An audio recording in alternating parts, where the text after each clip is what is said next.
Sky Howdy, and welcome back to another episode of World Bigfoot Radio. Folks, right here, living proof of Bigfoot. This is the third camera I have lost to my friends up there, and you can see everywhere that where's those glass, the glass is broken. He took my battery chamber and just tore my battery chamber up. Every scratch that you can see on here, which I hope you can see some of them on there, is made from Bigfoot teeth. For 4 days, he took the camera and set it down, put it facing the ground, and the fifth time, he's like, I'm tired of you guys putting it up. Steven goes up there, he goes, he tore your game camera up. But folks, here's living proof that Bigfoot, and I think we're their entertainment. I know they were sitting back in the background just having a big laugh at me, looking at my camera like, now what am I gonna do with this $60? So anyway, but this is from Arkansas right here. And man, tonight, this the first time I've showed this on radio. This is World Bigfoot Radio. This is not local Bigfoot Radio. This is not regional Bigfoot Radio. But to show that that's a true name, I'm in Arkansas, and we have another guest here that's going to be from Kotzebue, Alaska. The world is turned upside down because it's warmer here in Arkansas than it is in Alaska. So I'm going to shut up and I'm going to leave it to the king, to the Duke of Bigfoot shows. And here's Duke and Daniel and myself.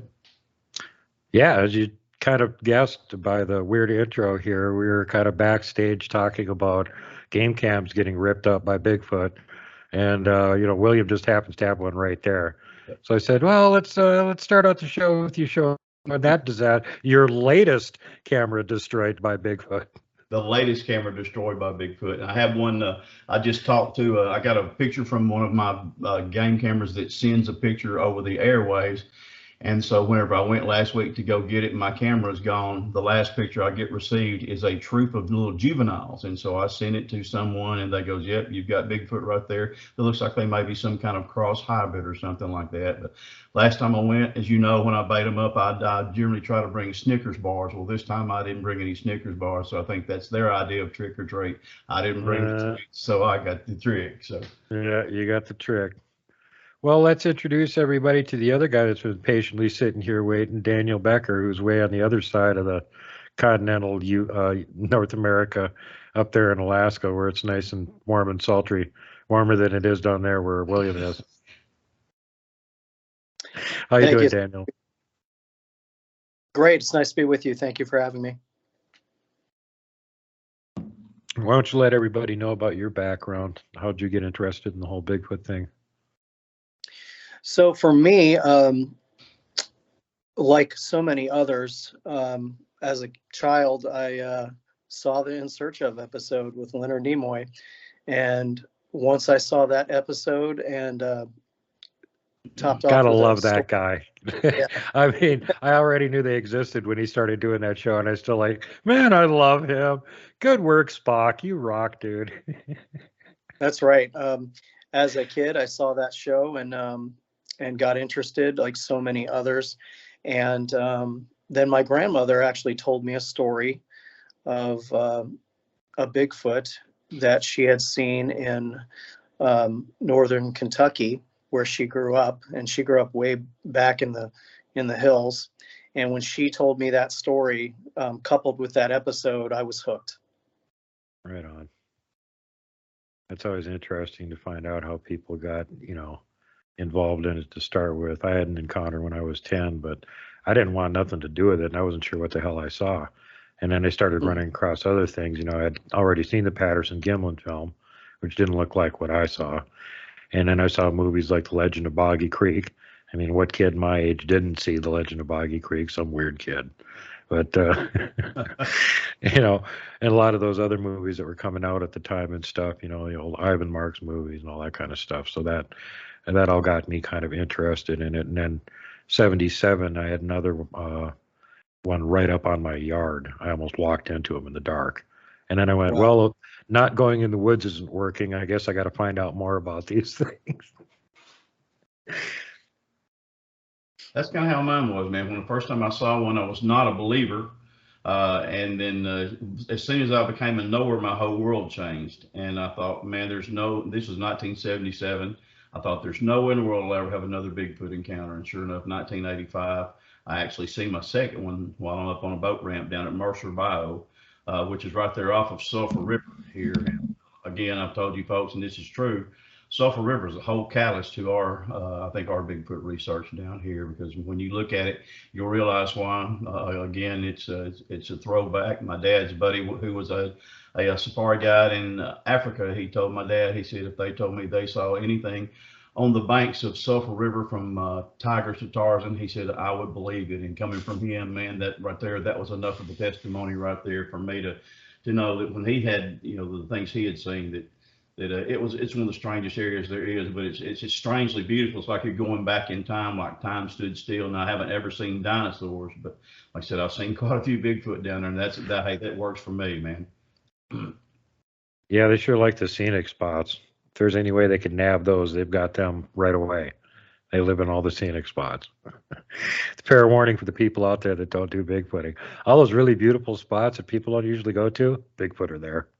Bigfoot are there. I'm finding out more and more. I was a UPS man, for those of you who might not be familiar with it. I was a UPS man for 35 years, and I thought it was only local here. I'm 18 miles from Falk, where the Legend of Boggy Creek originally started. And of course, that started in, basically for us to hear as kids about 1971. We'll come to find out, as I began to research after that second encounter, they've been being seen around here since 1908. And man, that's just, incredible. You look back at that time, that was when Henry Ford, came out with the first Model T. That was the first year that Mother's Day was ever observed. So you think about how far back that's been. And then when I got to talk to some of these people that, when I became a UPS man, I went to Falk, Arkansas, and I was expecting some kind of big surprise. And, I'd say, well, have you ever seen the creature? And, some people would, they'd wait till 2 or 3 encounters and they would tell me the truth.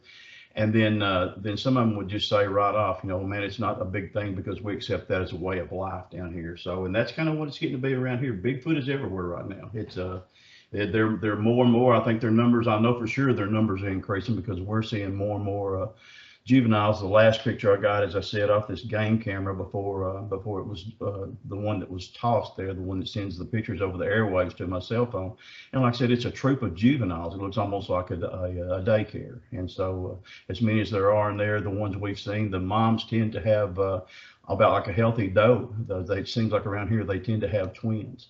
And so with that right there, those numbers are going to catch back up in the places that they have, they're generally in a lot of secluded places. We have a lot of swamps here around Arkansas, Texas, Louisiana. Oklahoma, you've got the mountains up there, but the mountains are just, it's a whole nother place. You've got the whole flatland area, then plus you've got mountains, elevation. Yeah, exactly. Exactly. You've been up here camping, you know what actual mountains, and the mountains around here are kind of stubby compared to some of them, William.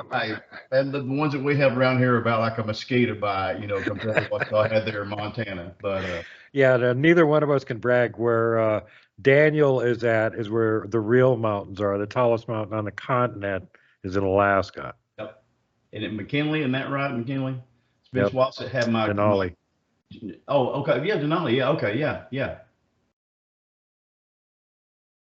And Alaska is a great place. I'm excited to go back. Hopefully going to get over and see Daniel pretty soon.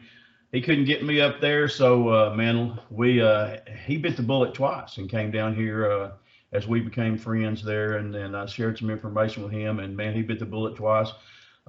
Paid to come down here to Arkansas the first time he comes down. We both get COVID the same week. And so, man, that was touch and go for a while. And so then we finally got him well. Then I got a second dose about February. And then he got to come back down again in April. And whenever he came back down, this will be some stories I'll let Daniel tell you about. But, man, it was really exciting. I was glad to have him down here. This is one of the most intelligent men I've ever seen to come in as a rookie researcher, and some of the things that he's done, thinking outside the box, which is what helps us to get Bigfoot sightings and to get Bigfoot reports. Again, that's something I'm going to let him share with us, but I'm gonna vouch for him. I told Stephen Hill, my partner, the other day, I said, when something ever happens to me with this, I said, I'm turning this over to you. I said, and turn the other part over to Daniel. So to carry on what we've been doing down here. So again, you're going to really enjoy listening to some of the stories that Daniel has. You and I know this year you had the privilege a couple of months ago of just having Keith Crabtree, the original Legend of Boggy Creek, up there to Montana. And your Bigfoot are different up there. Ours down here, I think it's because of the number of sightings that you have had and the number of sightings that we have had around here is because we both have spent a lot of time in each one of our areas. And so they're used to us. as such. It's not where we're an anomaly, and so the aggression's not there. They tend to be more interested in what we're doing. Yours are really laid back. They whistled at us. Yeah, they tickled Keith's feet. That's about Yeah. as laid back as you could get, you know. So it was Keith has some good stories to tell. Hopefully we're going to get him on here again and on Duke's show as well, and to let him tell of his encounters there. But I'm going to shut up and let Daniel speak here for a little while, Daniel and Duke, because man, he's got some really good stuff to share, I think, here. So let him tell you how. I'm actually really looking forward to talking to Daniel too, because I knew a few people up in Alaska that do the Bigfoot thing up there. Of course, Rob Ryan Menzies and Sonny's been on my show. And the guy that just found the Bigfoot tracks now this for the second time, Scotty, he's been on the show a couple times, and he actually went out with Rob Roy Menzies to a place out on Kenai Peninsula where there's more Bigfoot activity out there. So I've had those guys up there poking around, but although there's lots of seeming accounts and Bigfoot activity up there in gorgeous Alaska, it seems like it's a thing that's kept kind of local, and you don't get much of it leaked to the lower 48 or anywhere else, so we don't really get to hear about it. Daniel, Right. There you go. Right. I've noticed that having been down to Arkansas a couple of times now and conducting research down there with William and Stephen, that I've noticed in the South, people are more open to talk about it. In fact, William and I were in a Walmart in North Louisiana, and William had a Bigfoot t-shirt on, and someone just walked up to us and started telling their story about how they have Sasquatch on their property, and invited William to come down and take a look on that property. Which I thought was really cool that someone would just come up and start sharing like that. Up here, it's a little bit more challenging to get people to talk about it. Yeah, it seems that way. That's the lowdown that I keep getting from folks up there in the far north in that area, that actually there seems to be like some of the locals will talk to each other about it, but they won't tell anybody outside their local area. And there's some areas down here in the lower 48 that are like that, where there's a little town or, an area where there's a lot of activity going on and all the locals are telling each other about it, but they're not telling anybody else about it. Right. I actually live in Anchorage, but right now I'm up here in Kotzebue, Alaska, which is a village that is 33 miles north of the Arctic Circle. And just working here for a couple weeks. So during that time, I've also lived here before, so it's not totally new to me. So I do know people in the village, but during that time, I've asked around and finding out if people have had any encounters at all. And so far, I haven't found anybody with firsthand encounters, but I have found people that know others in what I call the satellite villages of Kotzebue, which are the villages that are even more remote, villages like Norvik, Kivalina, Noatak, people that know people out there that have had sightings or come across tracks. And God, I know way too much about Alaska. I've actually heard of all those little villages. Oh, yeah. Yeah. And I'm especially interested in the perspective of Alaska Native First Nations people that are willing to share their stories. And I've run into a couple. The weirdest story I've run into from up there so far, one of my friends got it from somebody they were working with here that was transplant from Alaska. They're Alaska Native and they're from the North Coast. And they were telling them this weird story about this kind of like aquatic Bigfoot-like thing that was living off the coast underwater. They'd see them on ice floes, and they'd come up on shore to like pick apart whale carcasses that washed up and all this weird stuff. And they wouldn't see them go on land. If they got food, they'd dive back into the water with it. Oh, wow. Is it Otterman, Duke, or is that? No, this isn't the Kushtaka. This is some completely different thing, and lives in the ocean. The Kushtaka lives in all the lakes and the rivers and stuff. That's going to stop me from bathing when I go to Alaska, then, buddy. I guarantee you. Y'all should go Well, ahead if there's icebergs and ice flows, you probably ain't gonna want to go bathing in there anyway. no, that's for sure. Yeah, it's really funny because as I've told before, me and Cindy got to go to Alaska a couple of years ago on a cruise, and so we were up there at Denali, and so her and some friends actually went out on a nature walk, and I told them I needed to stay there so I could tell all the authorities which way the bear were throwing their body parts as they were being ripped apart on that walk, because I'm not going to deal with no daggum grizzly bear. Of course, joking around, but then I told them, say, actually, I want to stay here and talk to one of these park rangers to see if I can get one of them to tell me there's any stories. So sure enough, I went to one lady there, and I said, ma'am, can I ask you a question? And she goes, sure. And then again, she was a native Alaskan there, part of the native tribes there. And I said, have you ever had anybody give you a Bigfoot report here at Denali? And man, the whole demeanor of our conversation changed. Not that she was rude, because she wasn't. She was certainly very accommodating. She took her hands and she folded her hands like this, and she put them on her lap, and she bowed her head like this and lowered her voice in a very reverent tone. And she goes, my people say I'm not supposed to talk about the hairy man. And I said, ma'am, I said, I'm from Arkansas, which is 4,400 miles from here right now. And I said, I have them in my state, within 15 miles of where I live at. And I said, so I'm not going to make fun of you. So she opened up a little bit, and she would tell me about when she was a little girl and the creatures when the beings would come down off the mountains there and doing the screaming and doing the whistling, and how the ladies from the tribe there would get together and get the children and the women together in their huts and domiciles, because it was rumored that Bigfoot would actually steal the women and the children. And so I asked her then at the very end when we got through talking, I listened to her, and I said, well, I'm going to ask you just the money question.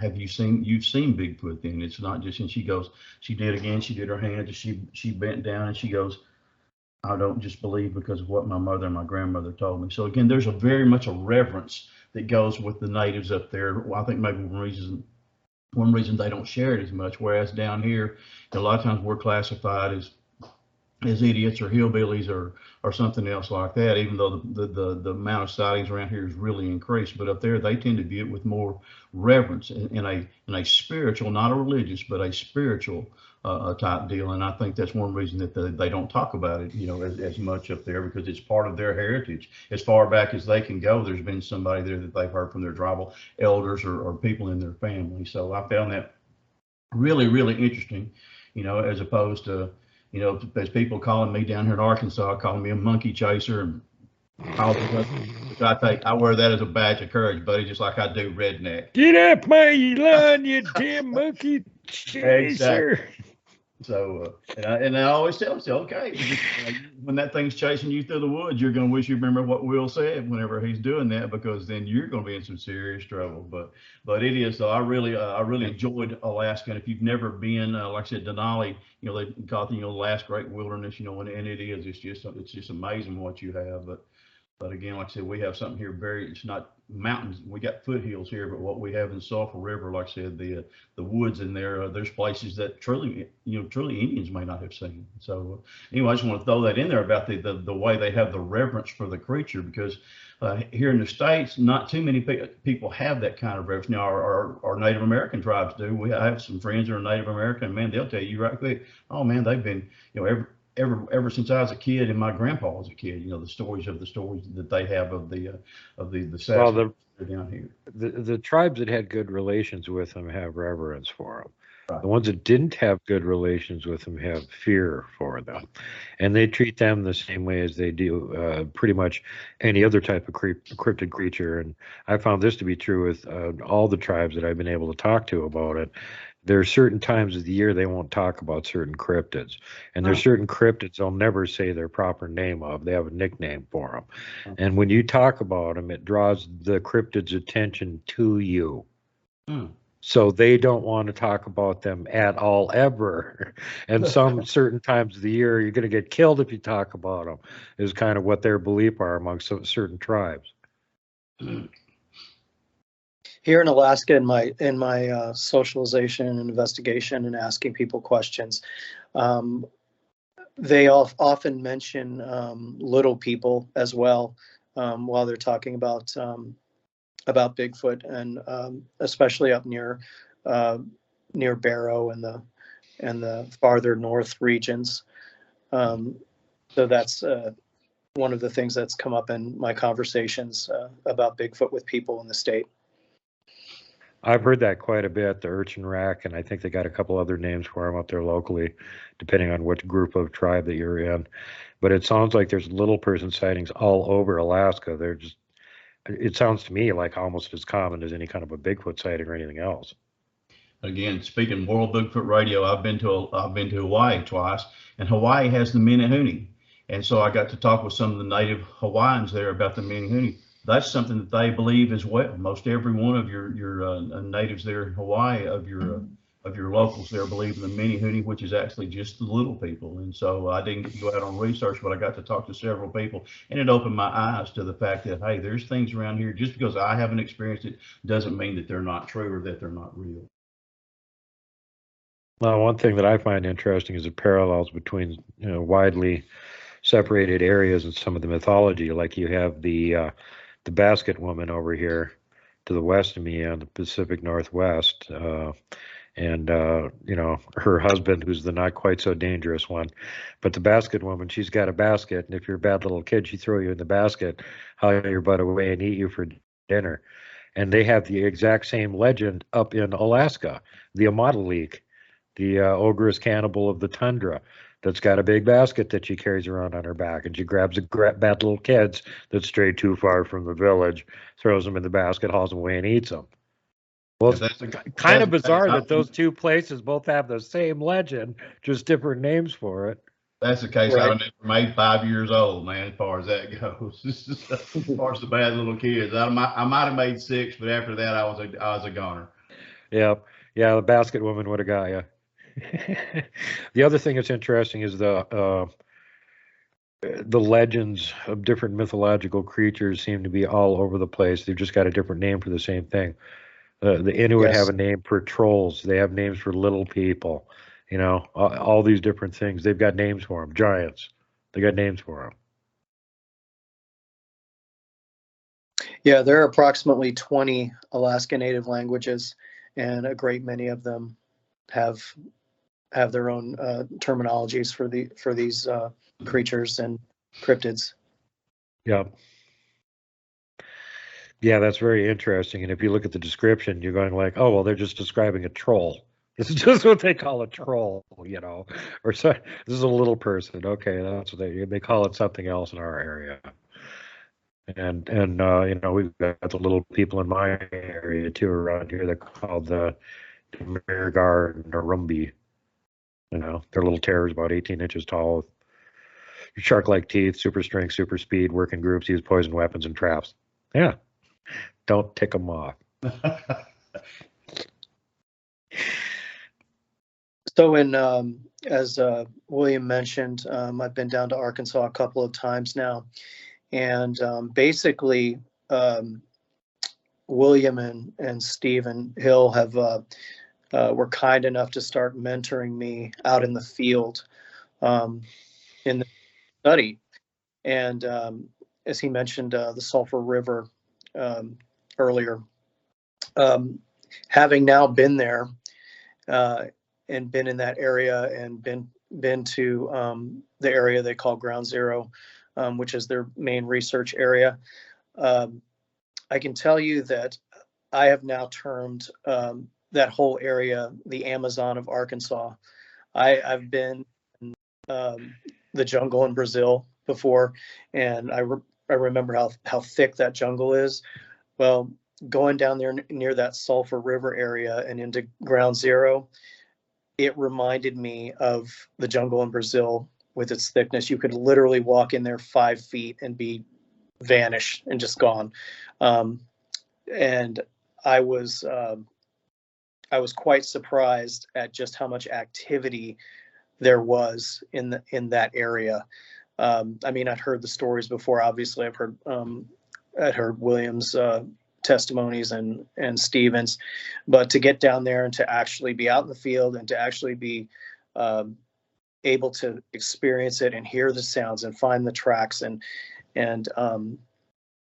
see this area was something special. They have a research area down there that and I'm not one that gets into the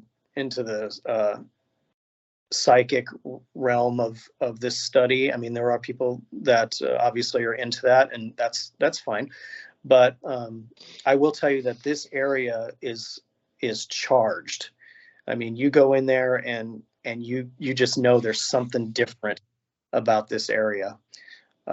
So I was fortunate enough to accompany William and Stephen in their research areas, and they were kind enough to take me under their wing and started mentoring me in field research. And I am so grateful for that.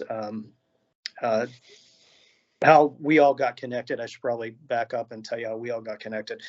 I just saw William on one of the shows giving his testimony, and I knew there was something different, and there was something so genuine in the story that he told about his encounter. I decided to reach out to him, and he was kind enough to respond, and we started building a relationship, and got to the point where he invited me down. I accepted that invitation, and like I said, they started mentoring me and took me under their wing and showing me the ins and outs of field research. Well, that was nice of you, William. He brought something, Daniel really brought something really different than a lot of folks had. He'd done a lot of background study, not that folks haven't, but he really had tried to prepare himself. And it's just trying to get accepted up there in Alaska by some of the folks. It's not that it's clannish, but it's just that some folks, just as we said, don't want to talk about it.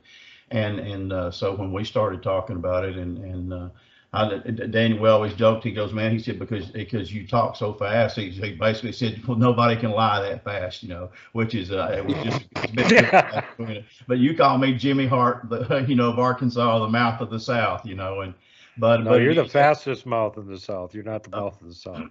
You're just the fastest mouth in the South. The fastest mouth in the South. But when you've been out as much as, like I said, I've been retired now for about 7 years.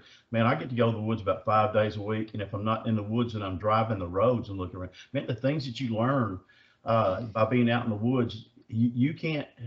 There's times I go out with a certain perspective, wanting to do something, and my whole lookout changes because of what I'm finding. So that's one thing that I found here by me being able to be out in the woods like that. There's no substitute for boots on the ground research, but Daniel had prepared himself as much as what he could, and whenever he came down, he really knew a lot, and that made it a lot easier for him to transcend to what he'd heard in my stories. And once he saw the areas, as he said, once you look at it and you see just how thick, again, like I said, we talk about Sulphur River again, where again, James Fay there, for the guy they call Bobo on Finding Bigfoot, when they came down here, a show I was actually on there called Return to Boggy Creek. He goes, man, you could hide an elephant in there. Well, you can, like Daniel said, you walk 10 feet into the woods, and if you don't have some sun direction, you can get turned around, So, so it is. It's really that thick, and I think that's one reason that they're there. They can stand and will stand right there next to a tree in the shadow and let you walk right by. And when you walk right by, you never knew they were there, and off they go. Or they'll do the same thing whenever you're there at night. You'll hear them walking around trying to get a perspective on what you are, and whenever they do, then all of a sudden then they're gone, and you heard them, but they never came in. So they're extremely good at what they did. But he was prepared. He's going to tell you again in a minute here, or if he doesn't, I will, about his preparedness to come to Arkansas this year, and the things that the people he had actually lined up to whenever he came down. He had actually lined up. Daniel, you can tell about the photographer, and then who else you had lined up, if you will, there, man, because I thought it was really great. And these people responded to us while we were in the field within like 5 minutes of a sighting. So I'll let him handle that, because he knows the people, and they certainly deserve, man, they're friends of Bigfoot, I promise you, and I appreciate him for being there. I'll let Daniel handle that, man. Oh, before we go forward to that, just to compare and contrast, Daniel was talking about how much like the Amazon and the Lost World it looks like down there in your research area, and you're talking about Bobo saying you could hide an elephant in there.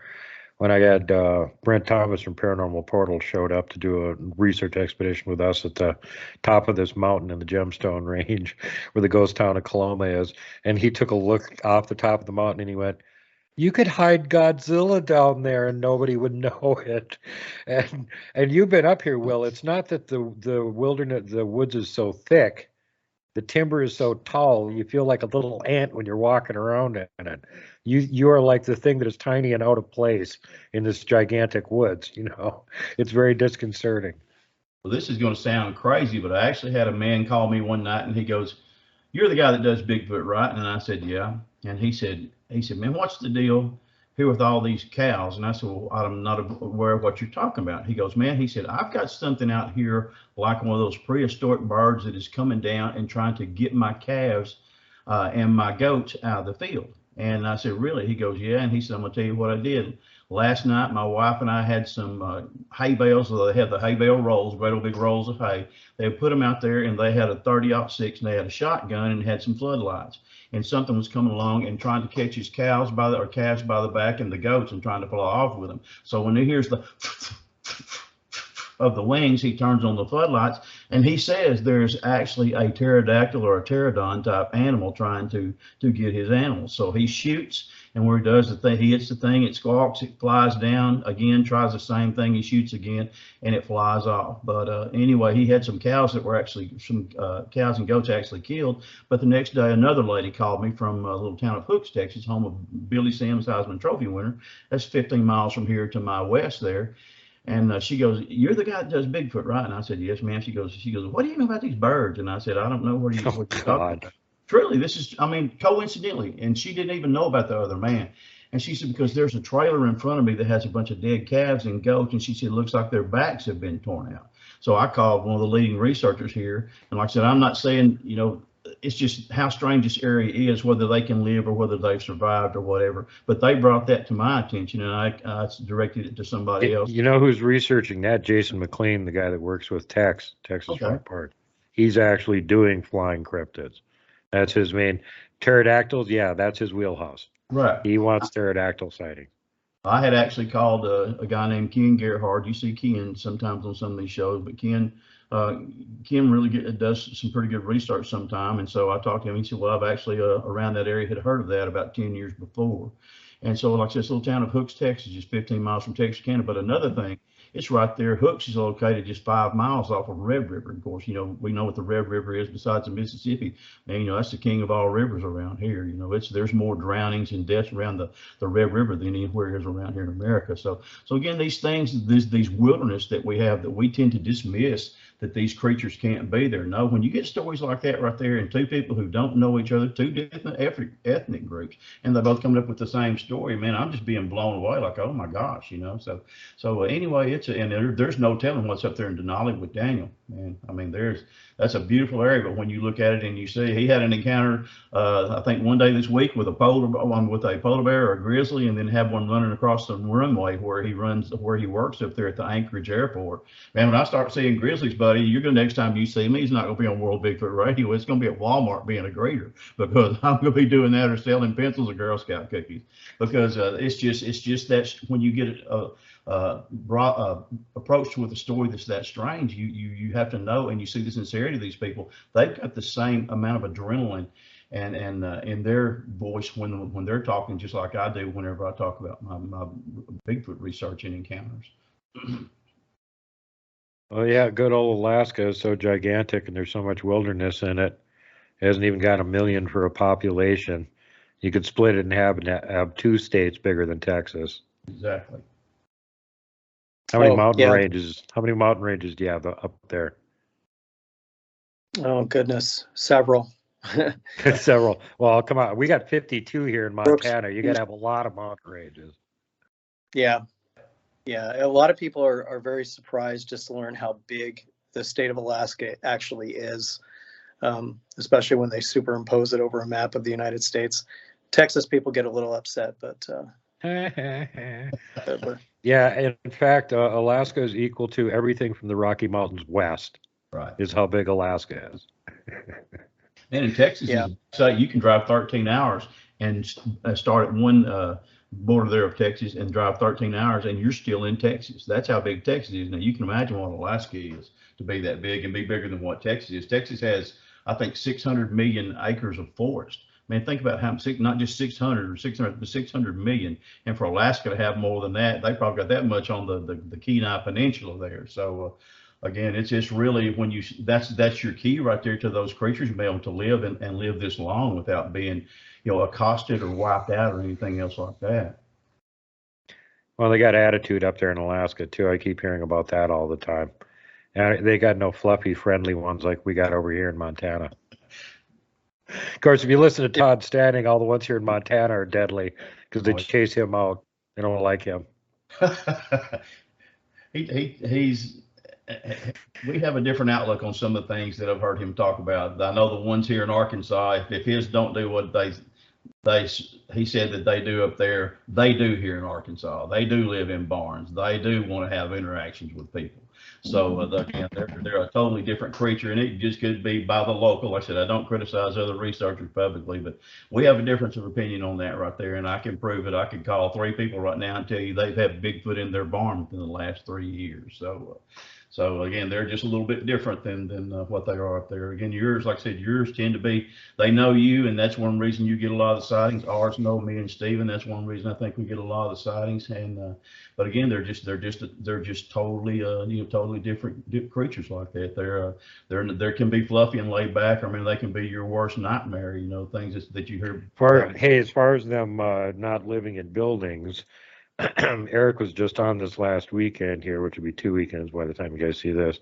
But he was talking about being at a guy up in Utah, went up there to visit him, and he had all kinds of Bigfoot activity and structures and all kinds of stuff around his property. And he said, "Oh yeah, I had to close up the barn because they're trying to make a nest in there in the hay barn. Apparently, they kept moving the hay bales around and stuff."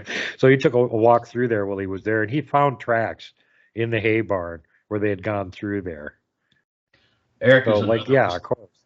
Yeah, Eric's another researcher just like Daniel, man, who's done his homework. He's going to be a valuable asset to those of us here who want to bring the fact that Bigfoot is real. These creatures are real, and I'm glad he's on our team. He has been, a ufologist, but man, he's a very, very intelligent man. He's been up there to see you, I think, twice now, Duke, and like I said, very, very glad to have him. He's good to share his information as well. We all exchange pictures and things like that, and so again, glad to have him. But Eric, when Eric says it, it's like EF Hutton, people stop and listen. So really, really a stand-up guy, and going to bring something to the Bigfoot community that we can all learn from and benefit from. Dang tootin'. So tell us more about this area, Daniel. Ground Zero and the Sulphur River area there, as I mentioned, the activity there was actually much more than I expected. That place is like I said, it's charged. When you go into that research area, you can just feel it, that there's something different about that area. So some of the things that I've learned on my trips down there with William and Steven is what I've started calling the 4 T's of field research, and that's tracks, trees, trails, and time. William and Steven are not researchers that just think every twig snapping in the distance is a Bigfoot. So we start with the tracks, obviously looking for the Bigfoot tracks, but it's more than that. It's knowing what animals are in the area and being able to recognize the tracks of those animals, especially in places like Alaska, where you have obviously large predator animals, such as grizzly bears and where misidentification chances are higher, just because of oversteps and double steps and all things like that. So number one is tracks, looking for those Sasquatch tracks, but also being educated on the tracks that are in the area that you're researching. Number two, as I say, is trees. Looking for the tree structures, looking for the tree breaks, looking for the signs in the trees. Also looking up. A lot of people don't think about Sasquatch being in a tree, but we've heard different accounts that they do sometimes climb trees. So looking up. Also, it's recognizing, and this is going to sound a little silly, I know, but recognizing the sounds of the trees on collision. So when you're talking about tree knocks, going out there and hitting a maple tree and recognize and being able to become familiar with the sound of what does a maple tree sound like when it's being hit, or other species of trees. It's also, and this is actually how we got the photograph that we're going to talk about in just a bit, is with the trees. It's also watching the tree lines, because if you're going to be observed, the tree lines are where it's going to happen. Number 3 is trails. Not only recognizing the game trails, but also one of the things that William and Stephen could do real easily, I noticed, was take a look at the landscape and recognize areas where a large animal had moved through that area, or a group of pigs, wild pigs. They were able to pick that out very easily, and they made sure they told me, okay, look for those areas that look like something's gone through there. And so I started to pick up on the signs of the landscape as it relates to trails, with game trails, and also with areas that something made its own trail. And the last one is time, and how important timing is. Knowing your research area, knowing the times of day and night that activity is at its peak, knowing the changes in the seasons, and being able to track that, and especially at nighttime, knowing those times at night where in your research area that activity is at its peak. So tracks, trees, trails, and time were the 4 T's of field research that they taught me down there. Yep. The first trip we took Being there, that I camp where they're at, I can tell you that the when they move around the most is between 10 and 2 o'clock in the morning. exactly. That's when Stephen had he got some of the best knocks we've ever recorded. He went and Stephen is great with the audio. He works as a logger, so he gets out sometime as early as 4 o'clock in the morning. He'll set a camera out and then a recorder out and then go back and check it that afternoon. And some of the best knocks that he's ever recorded and that we have there was about from 2 to 4 there in the morning, in the most remote place there, one of the places we go. And when you hear it, it's just so crisp. It's number 1, it's so far into the woods, it's 6 or 7 miles into the woods. And then number 2, in there's nobody going to be out there at that time, because there's also rattlesnakes. Unless you had a purpose in there, you wouldn't be there. And man, when you heard it, I mean, it was just so crisp. It was almost like my doorbell going off, you know. Speaking of crisp, you remember when you were up at my research area, you got up in the morning, walked across the road, went out to the edge of the clearing to take a look, and what did you hear? And it's dead still. It's dead still, and all of a sudden, there goes the tree knock. I come back, and then I'm looking around like, okay, where's he at? Is he friendly? Content with me being here? I dragged the brush across the deal, and first thing I tell you, hey, just got a tree knock, and he didn't do like the drummer of Metallica, man. He gave me the one knock to let me know, like, yeah, I'm here. I know you're here. And so we went there. The good morning wood knock. Oh, you guys are awake now. Knock. Yep. Now I'll come over and start spying on you all day long. Yep. Or whistling and forcing you to come out in the woods. So, Daniel, have you had an actual encounter of your own at this point? I haven't had a personal encounter. William's had lots of them, but I haven't had one yet. I'm still on the hunt for that encounter. But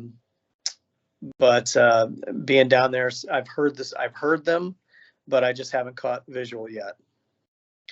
And that's another thing they taught me about the sounds of the forest, as they say.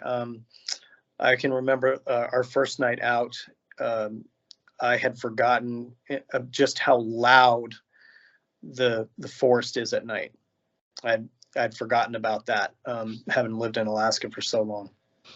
And they were able to start teaching me the different sounds of the forest, and that was extremely helpful, of learning the sounds of the forest. That's an owl, that's a this, that's a that. That was very helpful. But in ground zero, on the day that we got the photo that that we're going to talk about, we had already heard vocalizations, and they were unmistakable. They weren't surrounded by coyote sounds or anything like that, and we had already found tracks in the area. So that photograph that we were able to get from Ground Zero, which I believe you have,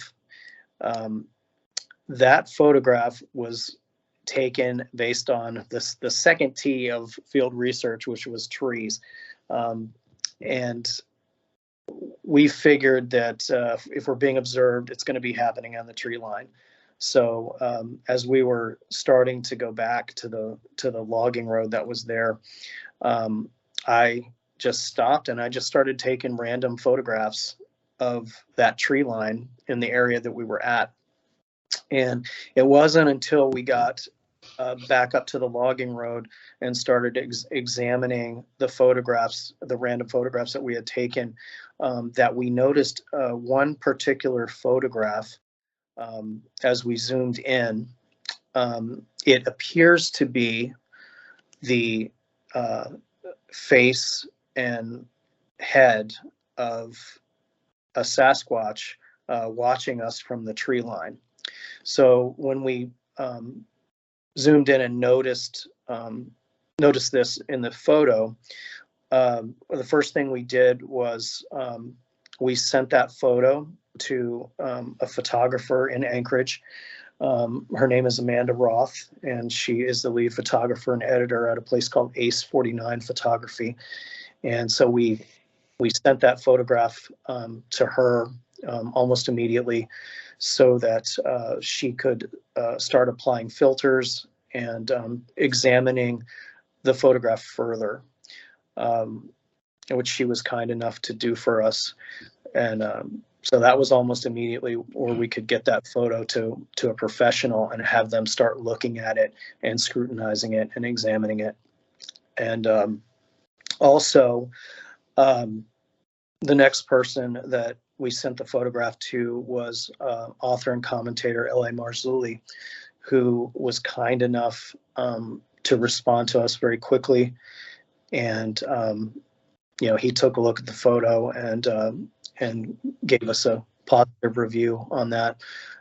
We also had the pleasure of speaking with L.A. Marzulli a few weeks later about the photo, and he was very kind and generous to actually take an interest in it and want to ask us some questions, and we very much appreciated that.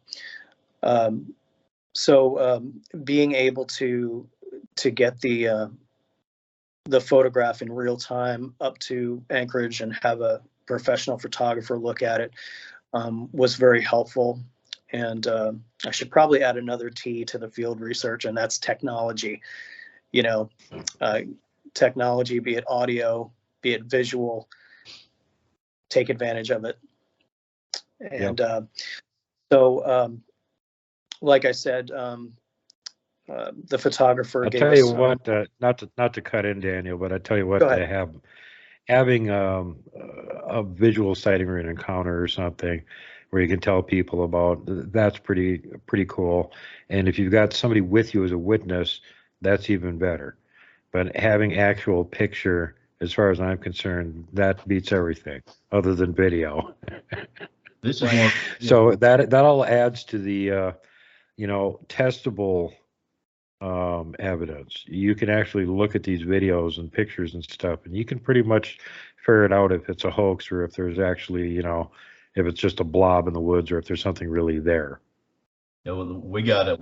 As Daniel said, we got this to the woods, or to the photographer and to Marzulli while we're still in the woods. We've still got boots on the ground. We haven't even gone back to our vehicle yet.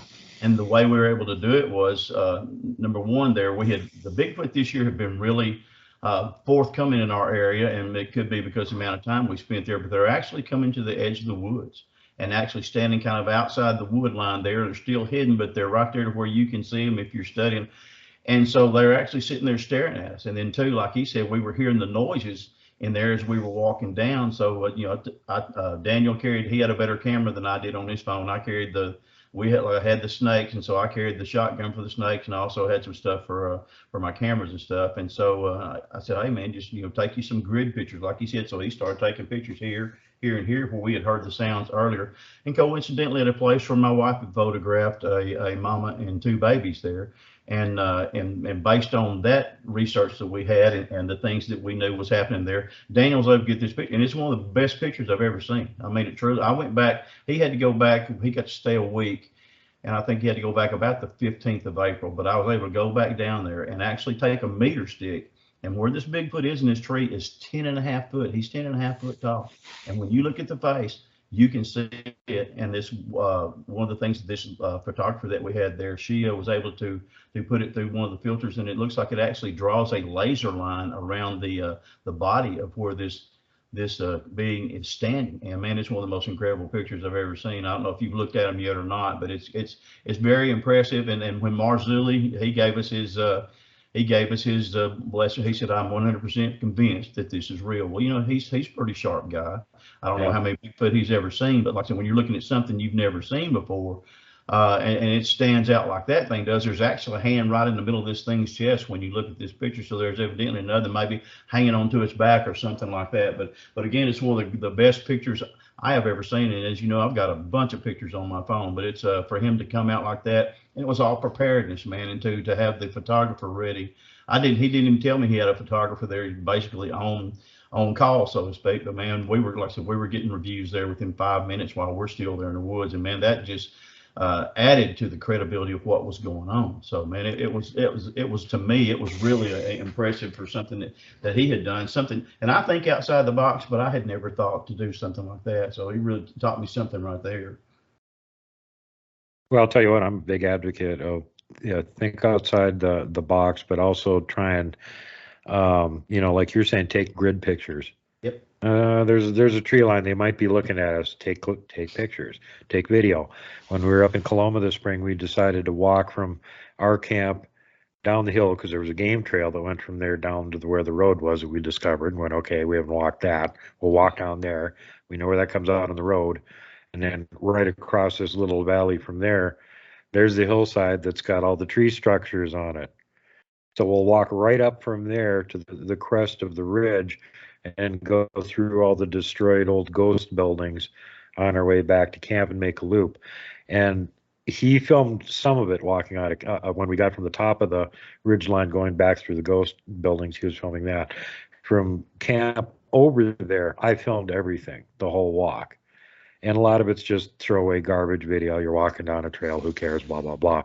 Then when you get over to the area where we're right at the base of the hill where the tree line starts and the tree structures are just above us, hidden in the woods, and I find this half-hidden game trail, and I start winding my way up the hill, and I'm just filming as I'm going up the hill. Well, Christie Sci-Fi went back and looked at that, and there was 3 Bigfoot.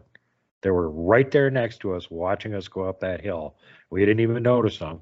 And if I hadn't been filming, we never would have caught them. So I'm a big advocate of that. Anytime you think that they might be around or something, get that damn camera out and start filming everything. Absolutely. Absolutely. That technology aspect of it is very important. And they are crafty, so you have to be crafty. And with the regular game cams that Stephen and William have down there, they've also gotten creative and, placed cameras in brush piles and hidden them in different places. And I thought that was great too.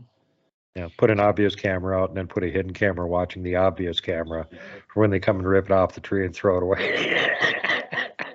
You catch them doing that. Got it.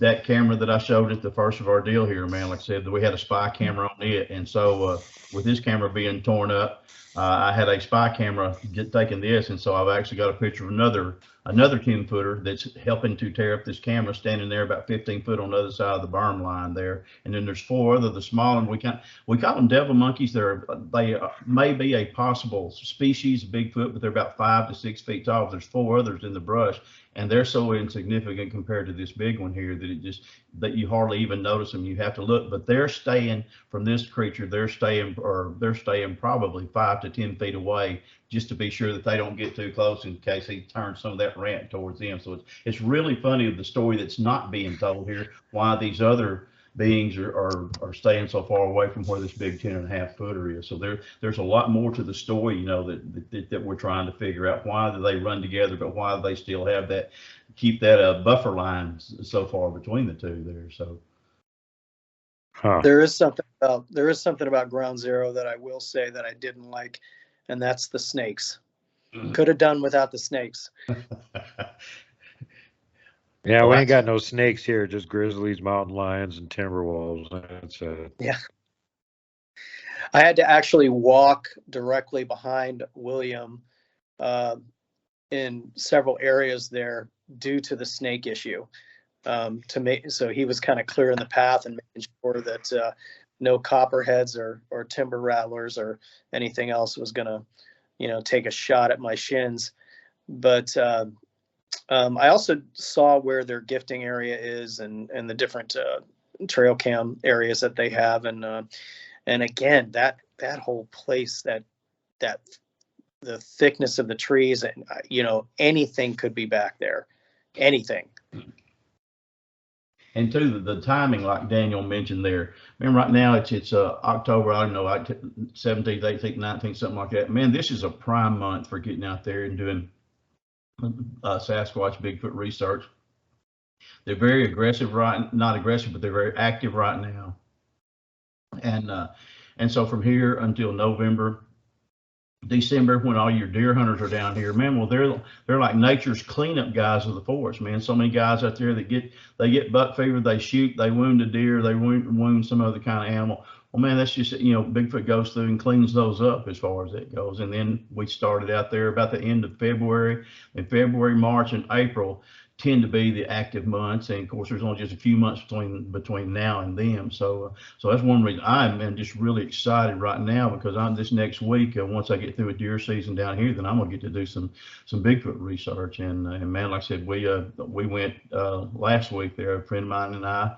And we actually found where one had actually taken, looks like his fingernail, and drawn on the top of a stump, which we know that they actually do. And then also we found a real nice track that was through there, even being as dry as what, man, we've been through drought, you know, down here, man. It's dry as dust, but we found a good track even that. So you know how big and heavy that had to be for it to even leave a track in this kind of terrain like this. But man, I'm excited for that right there. It's going to be good. And that's another thing Daniel did. He came down during the time when our Bigfoot down here were really, you know, more active, because not whether it's due to their having their own babies, whether it's due to the deer having their babies, or whether because the deer being running from the hunters that are down here. Man, when you're out there at the right time, that's something that you kind of have to think on there. And when you're going to get there, your opportunity to having more sightings than any, and certainly in Arkansas, like I said, it's those months that I mentioned. But you know, it kind of, I think it probably